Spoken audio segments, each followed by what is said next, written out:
श्री शिवाय नमस्तुभ्यम। पावागढ़ गुजरात में चल रही श्री राम शिव महापुराण की कथा का आज 5वां दिन था। किसी कारणवश अगर आप आज की कथा नहीं सुन पाए तो हम आपके लिए लेकर आए हैं कथा की विशेष जानकारी और उपाय। मित्रों, वीडियो में आगे बढ़ने से पहले अगर आप मेरे चैनल पर नए आए हैं तो कृपया चैनल को लाइक, सब्सक्राइब और शेयर जरूर करिए और बेल आइकन जरूर दबाइए ताकि आगे आने वाली वीडियो से संबंधित नोटिफिकेशन आपको मिलती रहे। आज की कथा में गुरुजी ने बताया कि माँ, महात्मा और परमात्मा हमारे जीवन के लिए बहुत जरूरी है। बचपन में हमारे माँ का होना बहुत जरूरी है और जवानी और अधेड़ी में महात्मा, गुरु, संत, साधुजन का होना बहुत जरूरी है और अंत समय में परमात्मा का नाम लेना बहुत जरूरी है ताकि हमारा जीवन सफल हो। मानव जीवन में माँ, महात्मा और परमात्मा का होना बहुत जरूरी है। गुरुजी ने कहा कि शंकर जी पर जो जल और दूध दही चढ़ता है वो केवल मनुष्य ही नहीं उसका प्रयोग करता है बल्कि पशु भी उसका प्रयोग करते हैं। जब वो बहकर जाता है तो वो या तो कोई पशु खाता है या फिर धरती के नीचे जो जीव रहते हैं वो खाते हैं, क्योंकि शिव जी का दूसरा नाम पशुपतिनाथ है। गुरुजी ने कहा कि दुनिया के लोग आपको ज्ञान देंगे सनातन धर्म के बारे में। शंकर जी को जल चढ़ा के क्या होगा, दूध चढ़ा के क्या होगा, लेकिन कोई भी आपको नहीं कहेगा कि शॉपिंग मॉल में जाके क्या होगा, ठेले पे चाट खाओगे तो क्या होगा। व्यर्थ की बातों का ज्ञान कोई नहीं देगा, लेकिन सनातन धर्म के बारे में सभी ज्ञान देंगे। आज कथा में गुरुजी ने कहा कि अपने जीवन काल में अगर आप बेलपत्री का पौधा लगाएंगे और उस बेलपत्री के वृक्ष की बेलपत्री जब भगवान शिव पर चढ़ेगी तो उससे आपके जीवन को आपको मोक्ष की प्राप्ति होगी। आज कथा में गुरुजी ने बताया कि देवव्रत नाम का ब्राह्मण जब अपनी पुत्री के विषय में जानना चाहता था कि मर के उसकी पुत्री का क्या हुआ, वो किस योनि को प्राप्त हुई, तब उसने बेलपत्री के वृक्ष के नीचे मंत्र जाप शुरू किया। नमः शिवाय, ओम नमः शिवाय। पंचाक्षरी मंत्र बोलने के बाद उसने षडाक्षर मंत्र का जाप किया। गुरुजी ने बताया कि बेलपत्री के नीचे किया गया मंत्र जाप, पूजा, स्मरण कई गुना बढ़ जाता है, उसका पुण्य कई गुना बढ़ जाता है। आज की कथा में गुरुजी ने बताया कि कई लोग उनसे पूछते हैं कि पशुपति व्रत क्या घर पर नहीं कर सकते।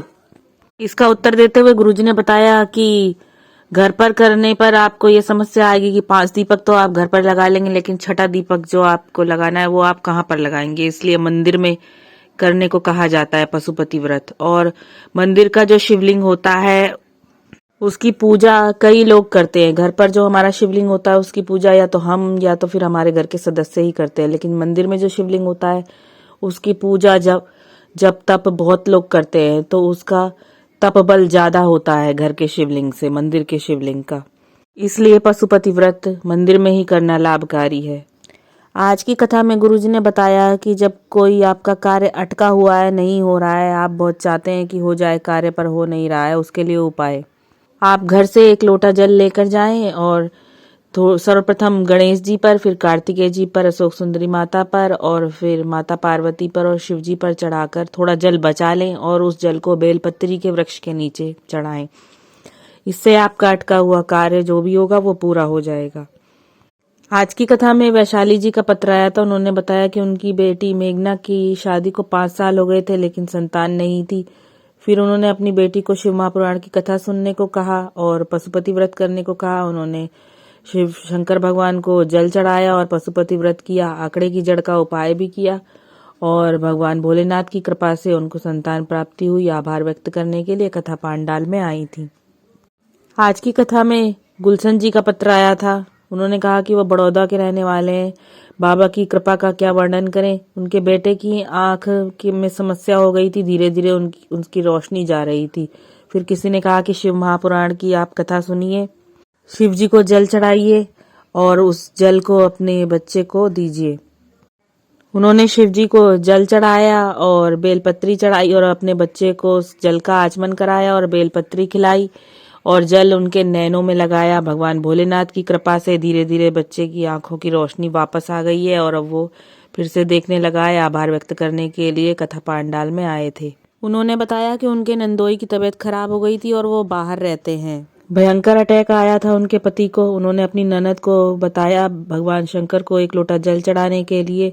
उनकी ननद ने प्रतिदिन भगवान शंकर को एक लोटा जल चढ़ाया और उस जल के प्रभाव से उनके पति एकदम स्वस्थ हो गए और उनका प्रमोशन भी हो गया। आभार व्यक्त करने के लिए कथा पांडाल में आई।